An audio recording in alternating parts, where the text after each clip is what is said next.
Very good morning to all of you. स्वागत है आप सभी का एक बार फिर से सुबह 7 बजे चाय की चुस्कियों के साथ इस 20 मिनट शो में। आई होप आप सभी स्वस्थ होंगे मेरे भाइयों।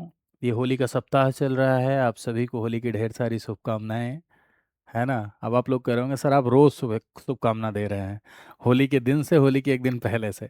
तो पूरा सप्ताह ही होली है भाई। बहुत सारी ऐसी जगहें हैं जहाँ पर हफ्ते हफ्ते भर होली मनाई जाती है। मैं तो प्रयागराज वाली बेल्ट से हूँ। मेरा गृह जनपद तो प्रतापगढ़ है। वहाँ भरी 1-2 दिन चलती है, इलाहाबाद में तो 2-3 दिन चलती है। तो बहुत सारी ऐसी जगह हैं जहाँ पर होली कई दिनों तक मनाई जाती है। खैर, ये जो सेशन है आपका सुबह 7 बजे आता है, इसमें मैं 4 सवालों के साथ 40 बातें बताता हूँ। ऐसी बातें जो आपके एग्जाम के लिए ज़रूरी होती हैं, रेलिवेंट होती हैं और आपकी प्रैक्टिस के लिए, पॉलिटी की प्रैक्टिस के लिए बहुत इंपॉर्टेंट है। मेरे प्यारे भाई, मेरी 2 क्लासेस होती हैं फ्री में यूट्यूब पर, और दोनों इम्पोर्टेंट होती हैं। एक लक्ष्मीकांत सीरीज चल रही है शाम को 8 बजे, Monday to Saturday. Monday to Saturday शाम को 8 बजे लक्ष्मीकांत सीरीज, इसमें मैं पूरी की पूरी लक्ष्मीकांत आपको पढ़ा रहा हूँ फ्री में। और दूसरा, मंडे टू सैटरडे आपको शाम को सॉरी सुबह 7 बजे 20 मिनट्स हो। अगर आप ये दोनों फॉलो करते हैं तो मेरा दावा है कि आप बहुत बढ़िया से इंडियन पॉलिटी एंड कॉन्स्टिट्यूशन तैयार करेंगे। तो चलिए शुरू करते हैं आज की कहानी को। पहला सवाल देखिए आपकी स्क्रीन पर है। पहला सवाल जो कि लोकसभा के विघटन से रिलेटेड है, लिखा हुआ है डिसोल्यूशन ऑफ लोकसभा। पहला स्टेटमेंट डन बाय प्रेसिडेंट, दूसरा स्टेटमेंट इंड्स पेंडिंग बिल, यानी ये राष्ट्रपति के द्वारा विघटन किया जाता है। पहले स्टेटमेंट का मतलब ये है। दूसरा, जो भी बिल पेंडिंग होते हैं विघटन के बाद सब समाप्त हो जाते हैं। सेकंड स्टेटमेंट आपका ये कह रहा है। ठीक है। तो पहली बात तो ये समझिए कि ये जो संसद के 2 सदन हैं, एक का नाम आप लोकसभा देख रहे हैं, दूसरा राज्यसभा। तो राज्यसभा आपका परमानेंट हाउस है, राज्यसभा अस्थाई सदन है। राज्यसभा का कोई कार्यकाल नहीं होता and Rajya Sabha is not subject of dissolution.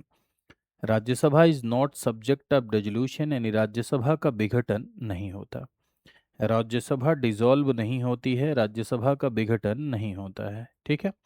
वहीं यदि आप लोकसभा की बात करते हैं तो ध्यान रखिएगा कि लोकसभा का जो कार्यकाल है वो 5 साल का होता है, 5 ईयर का होता है अपनी पहली बैठक से। फर्स्ट सिटिंग से लेकर 5 ईयर तक लोकसभा का कार्यकाल चलता है।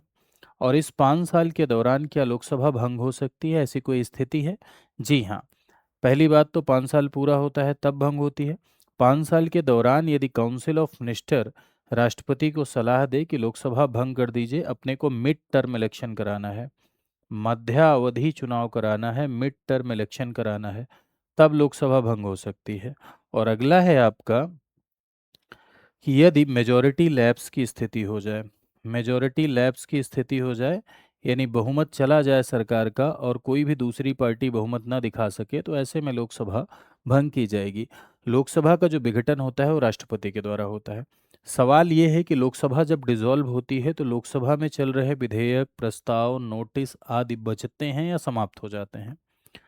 तो अगर लोकसभा में कोई भी विधेयक चल रहा है, कोई भी विधेयक पेंडिंग है, पास भी हो गया है और लोकसभा से पास हो गया है, राज्यसभा में पेंडिंग है, सॉरी लोकसभा से पास हो गया, अभी राज्यसभा में कोई प्रक्रिया नहीं स्टार्ट हुई है, तब भी समाप्त हो जाएगा। लोकसभा में पेंडिंग है तब भी समाप्त हो जाएगा। आधे चरण पर है तब भी समाप्त हो जाएगा। जो भी विधेयक है समाप्त हो जाते हैं। हाँ, 4 ऐसे केसेज हैं जब बिल लैप्स नहीं होते लोकसभा डिसॉल्व होने के केस में।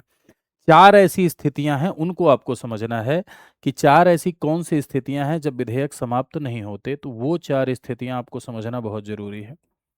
लोकसभा भंग होने के बावजूद, ठीक है, लोकसभा भंग होने पर भी, यानी अगर लोकसभा डिसॉल्व हो गया तब भी 4 स्थितियां हैं जब विधेयक क्या नहीं होंगे, जब बिल समाप्त नहीं होंगे। ठीक है। ऐसी कौन सी स्थितियां होती हैं भैया कि जब समाप्त नहीं होंगे? तो उन स्थितियों में आप ये देखेंगे कि सबसे पहले एक स्थिति तो ये होती है कि अगर राज्यसभा में आया है और राज्यसभा में ही पेंडिंग है, राज्यसभा में ही इंट्रोड्यूस है और राज्यसभा में ही पेंडिंग है, तो उस पर कोई असर नहीं पड़ेगा। ठीक है। दूसरा, अगर ज्वाइंट सिटिंग बुलाई गई है, विधेयक पर ज्वाइंट सिटिंग बुला ली गई है, तब लोकसभा भंग होने के बाद उस पर कोई असर नहीं पड़ेगा। राष्ट्रपति के पास सहमति के लिए है, राष्ट्रपति के पास किसके लिए है, सहमति के लिए पहुंच गया है, तब उस पर कोई भी असर नहीं पड़ेगा। राष्ट्रपति ने रिकंसिडरेशन के लिए भेज दिया है, यानी पुनर्विचार के लिए राष्ट्रपति ने भेज दिया है, तब भी उस पर कोई असर नहीं पड़ेगा। तो ये ऐसी स्थितियां होती हैं जब कोई भी असर नहीं पड़ता है। तो यहाँ लिखा है कि राष्ट्रपति द्वारा डिसॉल्व होता है, सही लिखा है। लंबित विधेयक समाप्त हो जाते हैं, यानी लोकसभा में, यहाँ एक जनरल स्टेटमेंट लिखा है। तो लोकसभा में अगर कोई पेंडिंग बिल होगा तो समाप्त हो जाएगा, तो इसमें दो का दोनों सही होगा। B is your right answer. ठीक है, नेक्स्ट पर आते हैं। फाइनेंस कमीशन से रिलेटेड आपका सवाल है। वित्त आयोग, पहला स्टेटमेंट लिखा हुआ है, कॉन्स्टिट्यूटेड अंडर आर्टिकल 280 अनुच्छेद 280 के तहत गठित, रिकमेंड्स डिस्ट्रीब्यूशन ऑफ टैक्सेस, करों के वितरण की सिफारिश, इसकी सिफारिशें बाध्यकारी हैं।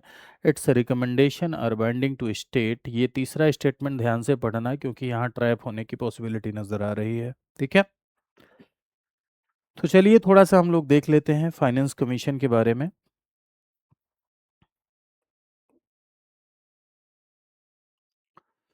फाइनेंस कमीशन यानी वित्त आयोग, ये हमारे भारत देश में एक ऐसा आयोग है जो केंद्र और राज्य के मध्य रेवेन्यू डिस्ट्रीब्यूशन की सिफारिश करता है। केंद्र और राज्य के मध्य रेवेन्यू डिस्ट्रीब्यूशन की सिफारिश, केंद्र और राज्य के मध्य राजस्व वितरण की सिफारिश। हालांकि जो ये सिफारिश कर रहा है, ठीक है, उस सिफारिश को मानने के लिए बाउंड नहीं है सरकार। ठीक है, ध्यान रखिएगा इस बात का। केंद्र और राज्य के मध्य फाइनेंशियल डिस्ट्रीब्यूशन की सिफारिश, केंद्र और राज्य के मध्य राजस्व वितरण की सिफारिश, राज्य को क्या अनुदान दिया जाना है, राज्य को क्या ग्रांट दिया जाना है, इस बात की सिफारिश करता है। कुल मिला के टैक्सेस डिस्ट्रीब्यूशन की सिफारिश इसके माध्यम से होती है। फाइनेंस कमीशन एक कॉन्स्टिट्यूशनल बॉडी है क्योंकि अनुच्छेद 280 के तहत इसका गठन होता है, तो ऐसे में यह एक संवैधानिक निकाय है, यानी कॉन्स्टिट्यूशनल बॉडी है। मैंने आपको कई बार बताया है कि कॉन्स्टिट्यूशनल बॉडी दो प्रकार की होती है, एक अस्थाई संवैधानिक निकाय होता है, एक अस्थाई संवैधानिक निकाय होता है। तो यदि आप फाइनेंस कमीशन की बात करेंगे तो ये अस्थाई संवैधानिक निकाय है क्योंकि इसका गठन समय समय पर प्रेसिडेंट के द्वारा किया जाता है, खासकर प्रत्येक 5 वर्ष पर या आवश्यकता अनुसार राष्ट्रपति इसका गठन करता है। ठीक है, समय समय पर प्रेसिडेंट के द्वारा या आवश्यकता अनुसार इसका गठन किया जाता है। फाइनेंस कमीशन किससे किससे मिलकर बनता है भैया? तो फाइनेंस कमीशन एक चेयरमैन यानी एक अध्यक्ष, एक आपके अध्यक्ष हैं और दूसरे आपके क्या हैं, प्लस 4 सदस्य हैं। एक अध्यक्ष और 4 सदस्य से मिलकर फाइनेंस कमीशन बनता है, मिलकर वित्त आयोग बनता है। इनकी नियुक्ति किसके द्वारा होती है? तो अध्यक्ष और सदस्य की नियुक्ति यानी चेयरमैन और मेंबर की जो नियुक्ति होती है वो प्रेसिडेंट के द्वारा होती है, यानी राष्ट्रपति के द्वारा होती है। प्रेसिडेंट के द्वारा नियुक्ति होती है। इनकी क्या योग्यता होगी? ये योग्यता कहीं संविधान में नहीं दी गई है, लेकिन संसद योग्यता निर्धारित करती है। अगर इन्हें इस्तीफा देना हुआ तो राष्ट्रपति को ही अपना ये इस्तीफा सौंपते हैं। फाइनेंस कमीशन को अर्ध न्यायिक निकाय के तौर पर भी देखा जाता है क्योंकि इसे सिविल न्यायालय की शक्तियां भी प्राप्त होती हैं। हालांकि फाइनेंस कमीशन की जो रिकमेंडेशन है, फाइनेंस कमीशन की जो सिफारिशें हैं, वो सरकार के ऊपर बाइंडिंग नहीं होती हैं, यानी सरकार के ऊपर बाध्यकारी नहीं होती हैं। तो यहाँ लिखा हुआ है 280 के तहत इसका गठन हो रहा है, सही है। टैक्सेट डिस्ट्रीब्यूशन की सिफारिश करता है, सही है। सिफारिशें बाध्यकारी हैं, ये गलत हो जाएगा। तो इसमें फर्स्ट एंड सेकंड आपका राइट आंसर हो जाएगा। ठीक है, सही उत्तर बताना था ना। चलिए, अगला सवाल आपका प्रियम्बल से रिलेटेड है, यानी प्रस्तावना से संबंधित है। कहा जा रहा है preamble declares India as a sovereign democratic republic. प्रस्तावना संप्रभु लोकतांत्रिक गणराज्य डिक्लेयर करती है, फेडरल रिपब्लिक डिक्लेयर करती है। ठीक है, तो इसमें आपको बताना है कि कौन सा सही है। देखो, प्रियम्बल की यदि आप बात करें तो भारतीय संविधान की प्रस्तावना संविधान का इंट्रोडक्शन है, संविधान का परिचय है। हम भारत के लोगों को क्या देना चाहते हैं, हम भारत की पॉलिटी को किस नेचर में ढालना चाहते हैं, ये सब आपको कहाँ देखने को मिलेगा? ये आपको प्रियम्बल में देखने को मिलेगा। प्रस्तावना को हम 4 भाग में बांट के पढ़ते हैं, 4 पार्ट में बांट के प्रियम्बल को पढ़ते हैं, जिसमें आप देखेंगे कि प्रियम्बल का जो ये फर्स्ट पार्ट है, पहला भाग है, ये बताता है संविधान की शक्ति का स्रोत, यानी संविधान को शक्तियां कहाँ से मिलती हैं? तो संविधान को शक्ति कहाँ से मिलती है? जनता से, क्योंकि be the people of India, हम भारत के लोग। ठीक है, तो संविधान की शक्ति का स्रोत जनता है। दूसरा भाग प्रियम्बल को बताता है कि हम भारत को क्या बनाना चाहते हैं? Sovereign, socialist, secular, democratic Republic, संपूर्ण प्रभुत्व संपन्न समाजवादी पंथनिरपेक्ष लोकतंत्रात्मक गणराज्य। क्या? संपूर्ण प्रभुत्व संपन्न समाजवादी पंथनिरपेक्ष लोकतंत्रात्मक गणराज्य बनाना चाहते हैं। ये पांचों हम भारत को बनाना चाहते हैं, sovereign, socialist, secular, democratic, Republic. लेकिन ध्यान रखना है कि ओरिजिनल कॉन्स्टिट्यूशन में देखा जाए तो सॉवरेन, डेमोक्रेटिक, रिपब्लिक ही लिखा था। सोशलिस्ट और सेकुलर बाद में जोड़ा गया, क्योंकि तीन शब्द प्रस्तावना में बाद में जोड़े गए, समाजवादी, पंथनिरपेक्ष और अखंडता। ठीक है। और तीसरा भाग जो प्रियम्बल का है वो बताता है कि हम भारत की पॉलिटी को किस नेचर में ढालना चाहते हैं। न्याय तीन प्रकार का, सोशल, इकोनॉमिकल और पॉलिटिकल। लिबर्टी पांच प्रकार की, इक्वलिटी दो प्रकार की और फैटर्निटी एक, यानी बंधुता। न्याय, समानता, स्वतंत्रता और बंधुता और हम जनता को देना चाहते हैं। और चौथा भाग बताता है डेट ऑफ अडॉप्शन, यानी 26 नवंबर 1949 की तिथि जिस दिन प्रस्तावना को अडॉप्ट किया गया या इनैक्ट किया गया। ठीक है। तो यहाँ पर क्या लिखा हुआ है कि भारत की प्रस्तावना भारत को संप्रभु लोकतांत्रिक गणराज्य घोषित करती है। मूल संविधान में यही लिखा था, लेकिन अभी अगर आप देखें तो लोक संप्रभु, समाजवादी, पंथ निरपेक्ष, लोकतांत्रिक गणराज्य। गणराज्य मतलब आम आदमी सर्वोच्च शिखर तक पहुंच सकता है, यानी भारत का जो प्रमुख होगा वो चुन कर आएगा। ऐसे देश को गणराज्य कहते हैं। लोकतंत्र यानी सरकार जनता की सहमति से बनेगी। पंथ निरपेक्ष, भारत का अपना कोई विशेष धर्म नहीं होगा, कोई राष्ट्रीय राजकीय धर्म नहीं होगा, सबको धार्मिक स्वतंत्रता होगी, सबको फ्रीडम ऑफ रिलीजन होगा, आस्तिकता नास्तिकता दोनों को स्वीकार किया जाएगा, सर्वधर्म समभावा की स्थिति होगी। समाजवाद, पब्लिक वेल, भारत का समाजवाद पब्लिक वेलफेयर में आस्था रखता है। भारत का समाजवाद मिश्रित अर्थव्यवस्था में आस्था रखता है। भारत का समाजवाद आय की असमानता, गरीबी, बेरोजगारी दूर करने की बात करता है। भारत का समाजवाद डेमोक्रेटिक सोशलिज्म है, लोकतांत्रिक समाजवाद है। संप्रभु, भारत एक ऐसा राज्य है जो अपने आंतरिक और बाह्य निर्णय लेने में पूरी तरीके से स्वतंत्र है। कोई बाहरी शक्ति हमारे आंतरिक मामलों में हस्तक्षेप नहीं कर सकती। तो ये सही है। अब आप लोग सोच रहे होंगे ये पांचों नहीं लिखा है, तीन ही लिखा है, तब भी सही कह रहे हैं। अरे भाई, यहाँ ओरिजिनल नॉट ओरिजिनल थोड़ी ना पूछा था, ये तीनों है ना भारत, तो बस है। फेडरल रिपब्लिक नहीं, फेडरल ऐसा नहीं है कि भारत फेडरल नहीं है। भारत में केंद्र और राज्य दोनों है, और जहां केंद्र और राज्य दोनों का अस्तित्व होता है वो फेडरल होता है, सीधा सा कॉन्सेप्ट है। लेकिन भारत के संविधान में कहीं फेडरल शब्द का प्रयोग नहीं किया गया है, कहीं भी प्रस्तावना में भी संघीय शब्द का इस्तेमाल नहीं किया गया है, तो ये गलत हो जाएगा। आंसर हो जाएगा आपका ओनली वन। फेडरल वर्ड का प्रयोग कहीं भी नहीं किया गया है, ना संविधान में कहीं किया गया है, ना प्रियम्बल में कहीं फेडरल शब्द का प्रयोग किया गया है। नेक्स्ट, अगला सवाल है आपका, कमेटी ऑन पब्लिक अंडरटेकिंग्स यानी लोक उपक्रम समिति। सबसे पहला, examines reports of CAG and PSU. PSU पर सीएजी की रिपोर्ट की जांच करता है। Has a member from both house, दोनों सदनों के सदस्य होते हैं। यहाँ सीओपी की बात हो रही, कमेटी ऑन पब्लिक अंडरटेकिंग की। ठीक है, सीओपीई, कमेटी ऑन पब्लिक अंडरटेकिंग्स। ठीक है, कमेटी ऑन पब्लिक अंडरटेकिंग्स में आप ये देखेंगे कि भाई ये सार्वजनिक उद्यम समिति है। भारत देश में 1964 में इसका गठन हुआ, कृष्ण मेनन समिति की सिफारिश पर। किसकी सिफारिश पर? 1964 में इसका गठन हुआ, कृष्ण मेनन समिति की सिफारिश पर।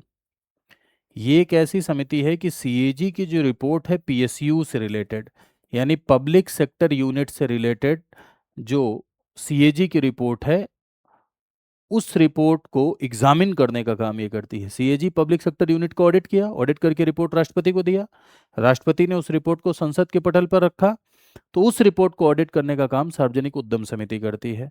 22 सदस्य होते हैं, 15 लोकसभा से, 7 राज्यसभा से। राज्यसभा से 7 लोग वैसे ही आते हैं जैसे राष्ट्रपति का चुनाव, यानी चुनकर, प्रोपोर्शनल रिप्रेजेंटेशन के एसटीवीएस सिस्टम से। 15 लोग लोकसभा से आते हैं चुनकर। इसका जो चेयरमैन होता है, चेयरमैन स्पीकर के द्वारा नियुक्त किया जाता है। इसी 22 में से ही कोई एक अध्यक्ष होगा। अस्थाई समिति है, 1 साल का अस्थाई इसका कार्यकाल होता है। इसमें मंत्री सम्मिलित नहीं होते हैं, क्योंकि सरकार के खर्चों की जांच हो रही, तो मंत्री सम्मिलित कर दोगे तो निष्पक्षता प्रभावित होगी।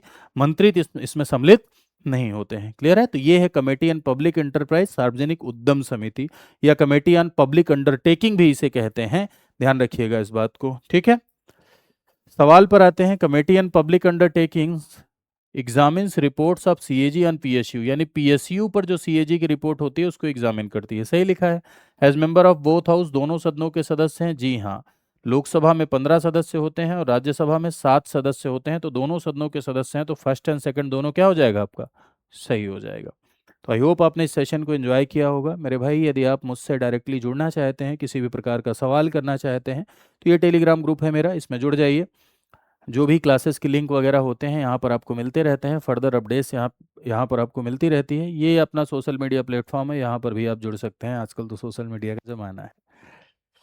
इसके साथ यदि आप हमारे साथ जुड़ के कंप्लीट प्रिपरेशन करना चाहते हैं, पूरी की पूरी कंप्लीट तैयारी हमारे स्टडी आईक्यू के साथ करना चाहते हैं, तो हमारा स्टडी आईक्यू आप सभी के लिए एक प्रोग्राम चलाता है, उसका नाम है आरंभ। मेरे भाई, आरंभ एक ऐसा प्रोग्राम है जिस प्रोग्राम में आपको कंप्लीट प्रिपरेशन कराई जाती है, प्री, मेंस और इंटरव्यू तीनों की।